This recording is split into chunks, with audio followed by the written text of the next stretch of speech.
Bonjour, Eric Gibaud et je suis ici avec le DJI Osmo Pocket 4. Alors pourquoi j'ai acheté cette caméra?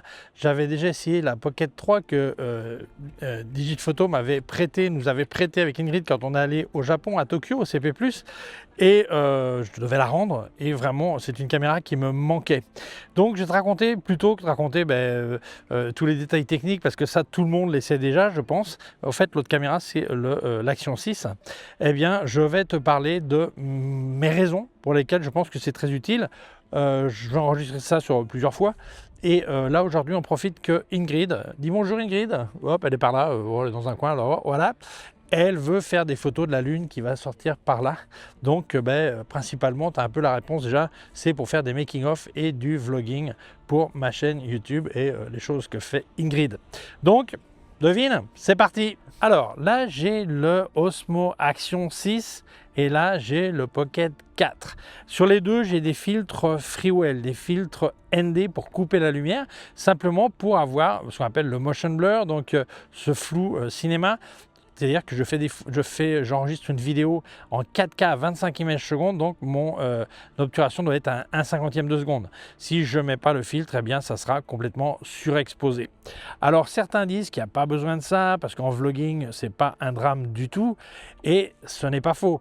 Mais je trouve que si on peut avoir ce motion blur facilement, il n'y a pas de problème. D'autres recommandent plutôt les VND, donc les variables. C'est vrai, les variables, c'est très pratique, mais après ils disent ouais, mais il faut tout le temps les tourner suivant la lumière. Alors il y a un truc tout bête en fait. Quand on met un filtre, c'est pas parce qu'on est à 1/100 de seconde au lieu d'1/50 de seconde. Là, si j'avais pas ça, je serais à 1/1000 de seconde. Et là, on voit effectivement une vidéo complètement saccadée. Donc le plus simple, c'est choisir un filtre ou le filtre ND, le mettre sur une position, ou choisir un filtre fixe. Par exemple, là j'ai 4 stops et ça c'est le cas où il y a le plus de lumière. Si je me déplaçais ou la lumière baissait un petit peu, eh bien tout simplement, devine quoi, je mets les ISO en automatique. Alors moi, je n'aime pas les ISO automatiques en photo, mais en vidéo, c'est pas vraiment un problème du moment qu'ils sont contrôlés. Eh bien, les ISO monteront un petit peu et j'aurai pas vraiment à m'inquiéter sur l'exposition, ni non plus sur la perte de qualité, parce qu'ils vont pas monter énormément, peut-être de 3 stops, mais c'est pas des tonnes non plus, ça reste encore acceptable. Et en tout cas, ça permettra quand même d'avoir un motion blur qui est, à mon avis, plus agréable quand on le regarde. Avant d'aller plus loin, je vais dire merci à mon sponsor Arvia, écoledephotographie.com, qui permet de te former à la photographie. Mais je te raconte tout ça en fin de vidéo. Si tu n'arrivais pas jusqu'à la fin, 2 points importants.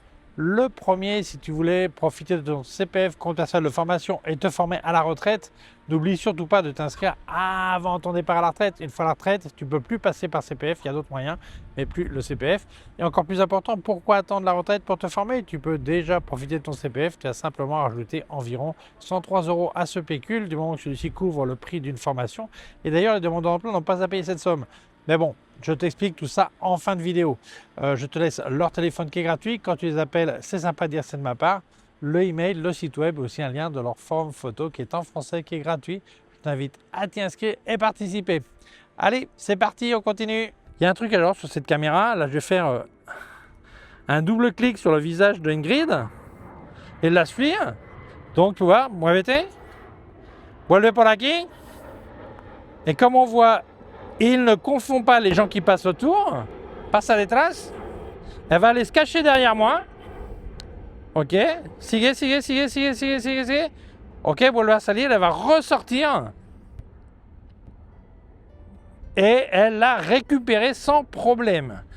Ça, c'est un truc qui est vraiment super. Donc dans un making of, si je disparais du plan parce que je suis en train de faire une photo, les photos, c'est pas de problème.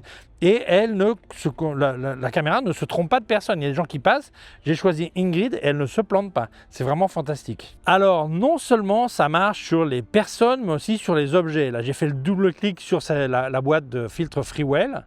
Et comme tu peux voir, si je la bouge, eh bien, la caméra suit sans problème. C'est-à-dire qu'à mon niveau, avec mon travail de test d'appareil, présentation et tout ça, je fais double clic sur ce que je présente et si même accidentellement je sors, je ne fais pas attention que l'objet soit bien centré, eh bien la tête va le suivre. Donc pour celui qui fait du vlogging présentant que ce soit son repas de midi, s'il bouge l'assiette ou des produits comme je fais, eh bien c'est vraiment nickel. Alors, une autre raison qui fait que j'ai pris le 4, la version 4, et non pas reprendre une 3, donc j'étais content, cette caméra 3, c'est que ça vient avec cette petite lampe. Alors là, si par exemple je suis à contre-jour, bien, il faudrait peut-être un petit remplissage de lumière. Simplement, il est segmenté, hein. Je peux décider de 3 niveaux de puissance et de température de couleur. Donc là, voilà, 3 températures de couleur, depuis très froid jusqu'à chaud. Là, je suis en version intermédiaire. Et la puissance, pareil, 3 niveaux de puissance. 3. Et là, on voit qu'il y a quand même une petite différence. Alors, si c'était de nuit, on verra encore mieux, parce que là, j'ai le soleil contre moi. Mais je pense que si on voit la différence, ça remplit un petit peu les ombres. Et je pense que c'est bienvenu. Voilà, donc ça, c'est un petit plus. Une raison, alors je vais bien le mettre là, voilà. C'est une raison de prendre la version 4 plutôt que la 3, voilà. Alors, une autre raison de prendre le Pocket 4 au lieu du Pocket 3. Eh bien, évidemment, on peut mettre une carte mémoire micro SD. Alors, quand il y avait les rumeurs, beaucoup de gens pensaient qu'il n'y aurait pas de micro SD. Mais oui, il y a micro SD, mais il y a surtout une mémoire interne. Alors, est-ce que c'est indispensable? Ben, en fait, oui et non. Moi, j'ai récupéré la carte que j'ai mis dans la Pocket 3, donc de intégrale, de 128 Go, mais il y a une mémoire interne de 107 Go. Ça veut dire que si j'oublie la carte, je peux le faire, mais il y a aussi un autre avantage à utiliser la mémoire interne. C'est que quand tu transfères les fichiers par câble vers ton ordinateur, c'est beaucoup plus rapide qu'une lecture de carte micro SD. Donc tu vas perdre moins de temps et en plus, tu as les deux, tu as mémoire interne et carte de mémoire, tu as plus d'autonomie au cas où tu n'aurais pas assez de cartes ou que la mémoire interne serait pleine. Donc moi j'ai les deux à l'intérieur. Voilà. Alors un autre avantage de la Pocket 4 par rapport à la version 3, si tu veux pas faire de post-production au niveau de l'étalonnage, il y a des simulations de films, si on peut appeler ça comme ça, ou des profils couleurs. Bon, moi je ne les ai pas encore utilisés, je pense que ça peut être intéressant pour certains, et pour ceux qui veulent vraiment faire de l'étalonnage en post-production, eh bien ça enregistre en 10 bits des logs, donc un profil beaucoup plus plat, et tu pourras mettre tes couleurs en post-production. Bon, moi, je ne me complique pas avec ça pour du vlog, mais bon, si je voulais faire un truc un peu mieux, eh bien, c'est complètement possible. À différence du Pocket 3, ici, il y a deux boutons de fonction. Un pour que je configure comme je veux, et là, il y a un bouton de zoom. Si je fais clic comme ça fait 2 fois. Et si je fais 3 fois, ça fait jusqu'à 4 fois de zoom. Alors, 2 fois, c'est sans perte, et 4 fois, oui, il y a une perte. Ok. Donc, c'est important de le savoir. Et deuxièmement, le bouton qui est ici, je peux l'utiliser pour différentes fonctions et que je peux configurer. Et par exemple, je peux mettre que le zoom se gère depuis le joystick et donc c'est progressif. Mais dans ce cas-là, le joystick ne sert plus à orienter la tête Là, voilà, je reviens sur l'orientation de la tête du gimbal. Mais si je fais un clic, c'est devenu un zoom qui, lui, dans ce cas-là, est progressif. Voilà. Alors, si jamais tu voulais me filer un coup de main, n'oublie pas que j'ai des liens affiliés en description. C'est très gentil de les utiliser. Et si jamais tu as acheté chez Digiphoto, ça serait vraiment sympa, comme à l'écran. Là où ça marque code créateur, si tu marques Gibo, ça me file un coup de main. Si tu as un code promo, il y a une case à côté qui est complètement compatible, qui dit code promo. D'ailleurs, je les partage régulièrement sur mes réseaux sociaux pour que tu puisses en profiter. Et parlant de code promo, eh bien, n'oublie pas, avec Eric 10, tu as 10% de remise sur Luminar Neo. Et avec Eric 20, tu as 20%. Alors, c'est en plus des offres qu'ils ont, hein, donc mets quand même le code. Et avec Eric 20, tu as 20% sur Kenfaith, où tu trouveras tous les accessoires de KF Concept et autres marques. Alors profites-en, ça t'aide, ça m'aide, tout le monde est content. Mille merci. Continuons. Alors voilà, on attend la lune qui va sortir là-bas. En échange de ce petit making-of, elle me passera une photo pour mettre dans la vidéo. Mais n'oubliez pas de visiter évidemment le Instagram d'Ingrid où elle publie tout et son TikTok aussi où elle publie des vidéos en 360.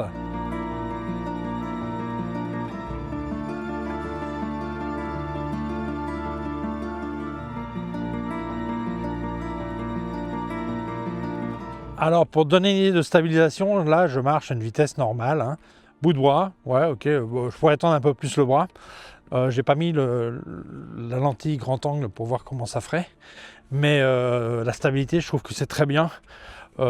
C'est pas parfait mais je trouve ça très bien et surtout eh bien, ça permet dans un espace restreint, un appareil petit, d'avoir ça sur toi et pouvoir expliquer des choses, te promener et stabiliser. Il n'y a aucun doute, je trouve ça vraiment un outil fantastique. Tu peux aussi enregistrer en vertical, donc ce qui est très bien pour les contenus verticaux des réseaux sociaux Je rappelle que les Français qui disent des réels, c'est pas réel, c'est un reel. Reel, ça veut dire bobine, ok? Ça veut pas dire réel, c'est bobine, R-E-E, bobine de film, bobine de fil aussi. Donc, où on dit une bobine, on dit un reel. Enfin, fin de la parenthèse. Si je veux enregistrer en vertical, évidemment, là, ça va pas passer en vertical, parce que je suis déjà en train d'enregistrer pour avoir le son. Mais là, je te passe ce que j'avais déjà enregistré en vertical. Alors, petite pause. Problème, je vais te montrer le gros problème qu'il y a, non pas avec le Pocket 4, mais avec le Micro Mic 3. Écoute. Alors, ce sont des filtres ND variables, polarité circulaire. Je vais sortir là-bas. Je change ce petit making-of. Bon, tu vois, le son coupe sans arrêt. Alors j'ai été 1 heure en train de parler avec DJI pour expliquer la situation. Moi je pense qu'ils connaissent le problème. Ça n'arrive pas avec le Mic Mini, ça arrive qu'avec le Mic 3. Alors tu vas te dire, mais comment tu as fait alors pour quand même avoir le son qui est bien? Simplement parce que j'ai activé l'enregistrement interne du micro, donc j'ai la piste son en 32 bits float, comme on dit, ce qui m'a permis de, sans aucun problème, récupérer le son et le placer sur la vidéo. Par contre, si tu n'as pas activé l'enregistrement interne, tu as un gros problème parce que le son qui vient dans ta vidéo est complètement fichu. Alors, est-ce que c'est un problème du Pocket 4? Non, apparemment, ce problème Mic 3 existe déjà. Le copain Rabi en a d'ailleurs parlé sur plusieurs de ses vidéos. Il a déjà DJI lui a changé plusieurs fois les micros. Et l'explication de DJI, c'est que tu es dans une zone d'interférence. Oui, désolé, mais le Mic Mini, lui, il n'a pas ce problème. Pourtant, il coûte 25 € maintenant, ou trouvait une trentaine quand il est sorti. Et celui-là, il coûte 99. Donc, il ne faut quand même pas se moquer du monde. Résultat, DJI m'a dit, on va pas te changer le micro, on va te changer tout le combo. Donc, j'ai dû renvoyer mon Pocket 4 avec le micro, que je récupérerai dans quelques jours ou semaines, je sais pas. Et donc, voilà. Mais c'est un problème à savoir, parce que ça peut influencer énormément ta décision de quel kit acheter. Moi, l'enregistrement de Pocket 4 vidéo, ça me semble parfait, aucun problème, comme le Pocket 3, vu que les problèmes du Mic 3 existe, même si tu le connectes à autre chose, eh bien ça veut dire que même sur un Pocket 3 tu auras le même problème. Donc ça veut dire que je pense que, sauf si tu veux vraiment l'enregistrement interne du Mic 3 et tu vas l'utiliser, c'est intéressant, mais sinon autant ne pas prendre le combo complet, même si tu n'auras pas le petit trépied, les accessoires et tout ça. Prends celui de base et achète-toi un petit Mic Mini à part. On va voir quelle solution va apporter DJI, mais c'est un truc qui me semble scandaleux, puisqu'il y a très peu de gens qui en parlent, sauf, j'ai vu Rabi, 2-3 autres, c'est tout. Il y a vraiment un problème de connectivité avec le Mic 3. Évidemment, cette piste interne te sauve, mais bon, on aimerait bien ne pas toujours avoir recours à la roue de secours, évidemment. Et c'est avec le microphone interne du Pocket 4. Voilà, pour voir le son tel que ça donne. Alors, un truc qui me semble stupide. Le petit objectif grand angle. Alors, je suis content de l'avoir. Simplement, il vient dans cette petite pochette, ce qui est ridicule. Même s'il est dans le petit sac complet, tu risques de le perdre ou de le rayer. Donc, je ne comprends pas pourquoi il n'a pas un petit étui lui-même. Et deuxièmement, il est aimanté pour être mis sur le gimbal. Mais par contre, on ne peut pas mettre de filtre dessus. Donc, en extérieur, j'aurai les problèmes d'exposition. C'est absurde. Parce que moi, mon idée, ça serait de l'utiliser pas seulement quand il y a peu de lumière ou seulement à l'intérieur. Il faut pouvoir mettre les filtres dessus, donc ça n'a aucun sens. Enfin, bref. Après, je te montre la différence avec et sans. Voilà. Alors, je me suis mis en exposition automatique parce que je ne peux pas mettre de filtre. Et là, c'est sans le petit grand angle, donc je vais le placer. On gagne un petit peu, on voit que la porte est plus courbe aussi. Ok. Alors, sans... Avec. Est-ce que ça vaut le coup? Sincèrement, je crois pas trop. Je joue un petit peu plus sur le côté, mais je crois pas que ça vaille le coup. Voilà. Alors, j'ai remarqué qu'il met un petit peu de temps à équilibrer l'exposition. Voilà, tu vois, là, c'est en train de s'équilibrer. Mais je trouve ça très bien par rapport au Pocket 3 qui lui était trop rapide et ça faisait des changements sans arrêt. Si tu passais dans une zone sombre pendant quelques secondes, ça changeait tout de suite. Tandis que là, ça équilibre plus lentement, ça me semble mieux. Voilà. Alors, si tu veux une exposition correcte à un endroit précis, rien ne t'empêche de cliquer sur l'écran et à cet endroit, il va faire l'exposition. Alors, côté gimbal, il y a plusieurs options de comment l'orienter. Le mettre qu'il suive tes mouvements sans problème. L'autre option, c'est qu'il reste bloqué sur l'horizon. Donc ça veut dire, même si tu inclines, ça va rester correct. Et l'autre, ça suit tous tes mouvements verticaux, horizontaux, vers le haut, vers le bas, vers la gauche, droite, tout ça. Alors, beaucoup de gens ont tendance à prendre cette option parce qu'ils disent c'est super, ça suit exactement ce que je vois. Mais après, quand tu vois la vidéo, il y a quand même tendance à ce que tu sois un petit peu... ça fait tourner la tête, quoi. Donc, moi, je pense qu'il vaut mieux le mettre en tilt ou la première option ou la deuxième, mais pas la troisième qui va dans tous les sens. Voilà. Alors, il existe tout un tas d'accessoires pour ce genre de caméra, que ce soit les caméras d'action ou ça. Voilà, je t'ai parlé que des filtres Freewell qui m'ont donné des résultats vraiment très bien, je suis très content. Je présenterai sûrement d'autres vidéos avec d'autres accessoires d'autres types pour le Pocket 4, mais sincèrement, je suis très content de ce qu'a fait Freewell et je pense que oui, c'est indispensable d'avoir au moins les filtres ND, que ce soit un variable ou plusieurs que tu places comme tu veux, parce que ça va vraiment améliorer la qualité. Enfin, ça, c'est mon opinion. Alors oui, il y avait plus de filtres dans la boîte. Je n'ai pas essayé les Mist parce que je n'ai pas vu l'utilité pour ce que je fais, mais tu n'as pas besoin d'avoir tous ces filtres, mais au moins démarre avec des filtres ND suffisants pour avoir le motion blur, c'est-à-dire ce look cinéma avec des mouvements qui sont quand même beaucoup plus doux.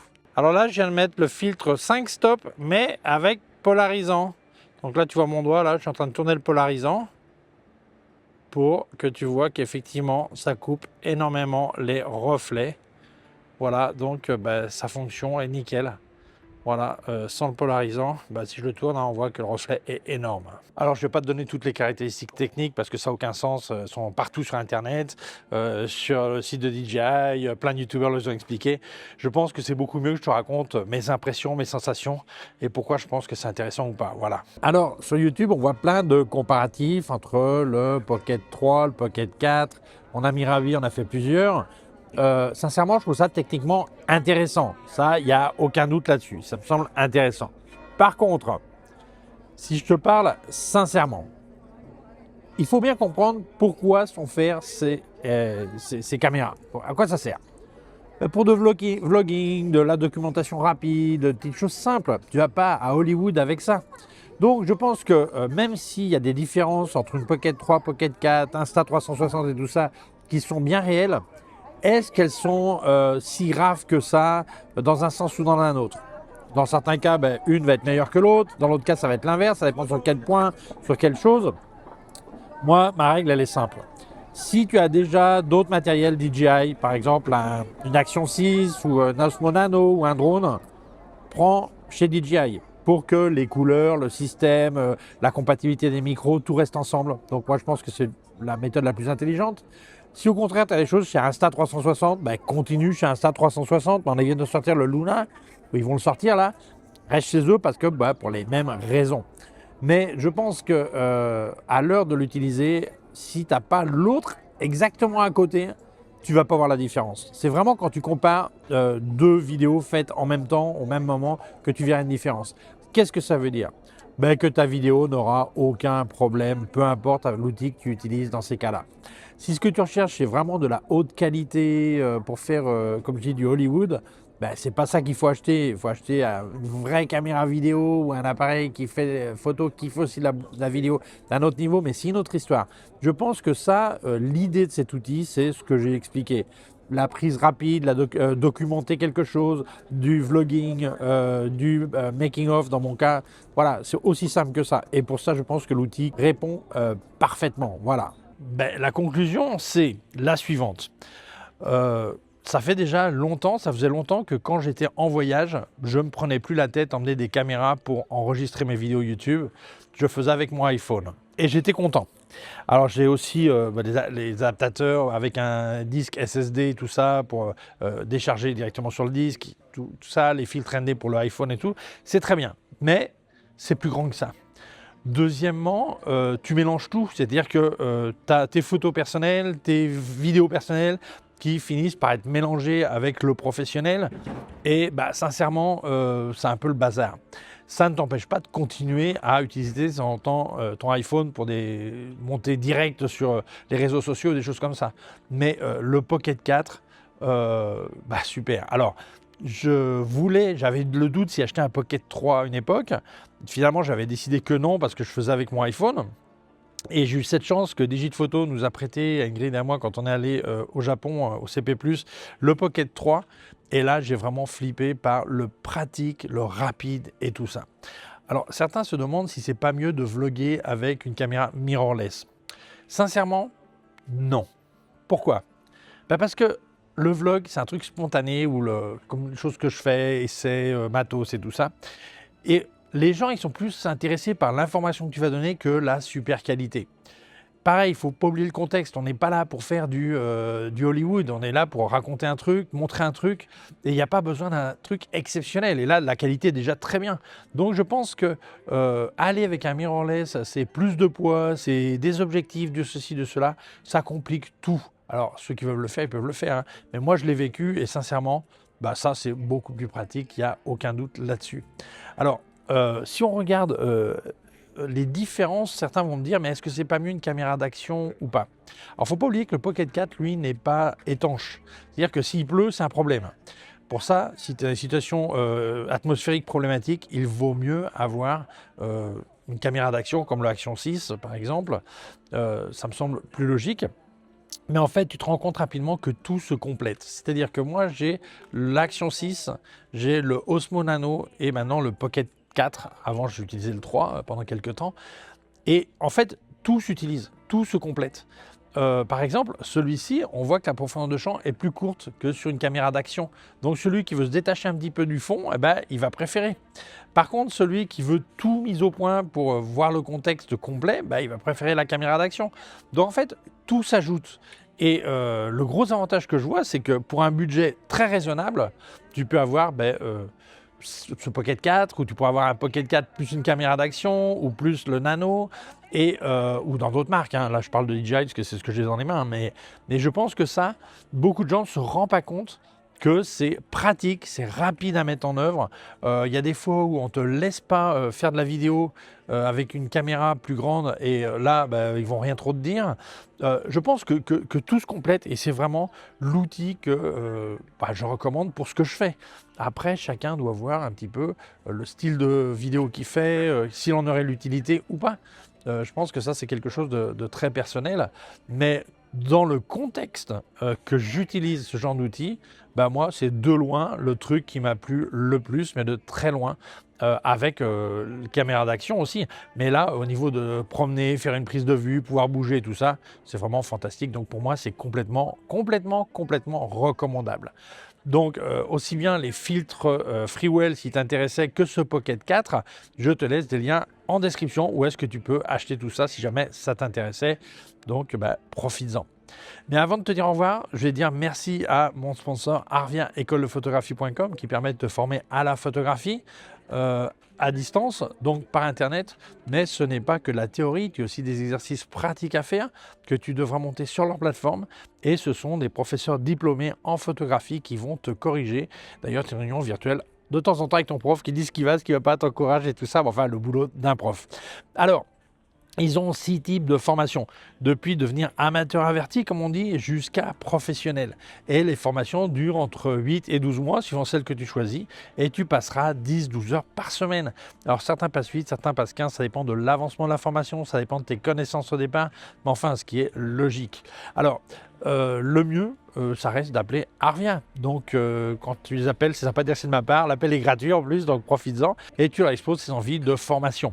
Ils te diront celle qui correspond le plus à ce que tu recherches. Ils te parleront aussi de tarifs. Mais moi, je vais te parler de financement. Alors, plusieurs possibilités. La première, tu es peut-être demandeur d'emploi. Donc, évidemment, je te souhaite de trouver un travail qui te plaise et qui soit bien rémunéré. Mais en attendant, parle avec ton conseiller chez France Travail. Tu lui exposes tes envies de reconversion à la photographie. Tu lui parles d'Arvia et t'expliquera comment faire un financement ou un cofinancement. Autre possibilité, le mot est magnifique, mais ça veut dire ce que ça veut dire, l'autofinancement, toi-même, financement, tu payes. Voilà, c'est aussi simple que ça, comme les 3 quarts des choses qu'on achète. Et sûrement l'option la plus connue, c'est ce qu'on appelle le CPF, compte personnel de formation. Chaque année, travailler en France, il y a un petit pécule qui s'accumule. Un jour, tu peux l'utiliser pour te former. Alors, il y a certaines conditions. Quand je dis ça, beaucoup me disent, oui, j'ai du pécule, j'utiliserai à la retraite. Et oui, tu peux l'utiliser à la retraite, mais seulement si tu t'es inscrit avant ton départ en retraite. Sinon, c'est plus possible. Il te restera le cadeau de Noël, l'anniversaire ou l'autofinancement. Mais donc, n'oublie pas de t'inscrire avant le départ. Encore plus important, pourquoi attendre la retraite pour te former? Tu peux déjà profiter de ton pécule CPF. Et du moment que celui-ci couvre le prix d'une formation, tu as juste à rajouter environ 103 €. Et d'ailleurs, les demandeurs d'emploi n'ont pas à payer cette somme. Donc, ça serait dommage de ne pas en profiter. Mais comme j'ai dit, le mieux, c'est d'appeler Arvia. Donc, je te laisse leur téléphone qui est gratuit, le email, le site web, aussi un lien vers leur forum photo qui est en français, qui est gratuit. Je t'invite à t'inscrire et participer. Et bien voilà, merci Arvia d'avoir sponsorisé ma vidéo, merci à toi de l'avoir vue. Si tu penses qu'elle peut intéresser d'autres personnes, je t'invite à la partager sur les réseaux sociaux. Si tu ne l'as pas encore fait, je t'invite à t'abonner à ma chaîne YouTube. Il y a un petit bouton par là et une clochette. Si tu appuies sur la clochette, tu recevras un avis quand je monte une nouvelle vidéo. Mon site web erigio.com/fr pour la version française, mes cours de photographie en vidéo erigio.com/fr/cours en ligne. Si tu as une quelconque question, tu peux laisser un commentaire dessous. N'oublie pas que j'ai des liens affiliés en description, c'est très gentil de les utiliser. Et si jamais tu as acheté chez Digit Photo, eh bien ça serait vraiment sympa, comme à l'écran, là où ça marque code créateur, si tu marques Jibo, ça me file un coup de main. Si tu as un code promo, il y a une case complètement compatible qui est à côté qui dit code promo. D'ailleurs, tu le mets là et je les partage régulièrement sur mes réseaux sociaux pour que tu puisses en profiter. Parlant de code promo, n'oublie pas que si tu veux l'acheter Luminaire Neo avec mon code Eric10, tu as 10% de remise en plus des offres qu'ils ont, donc mets quand même le code. Et avec Eric20, tu as 20% de remise sur Canface où tu trouveras tous les accessoires de Kev, Concept et autres marques. Alors profites-en, ça t'aide, ça m'aide, tout le monde est content. Mille merci. Je te laisse aussi un lien de mon compte PayPal au cas où tu vas faire un don. Merci beaucoup, prends soin de toi et à très bientôt. Ciao.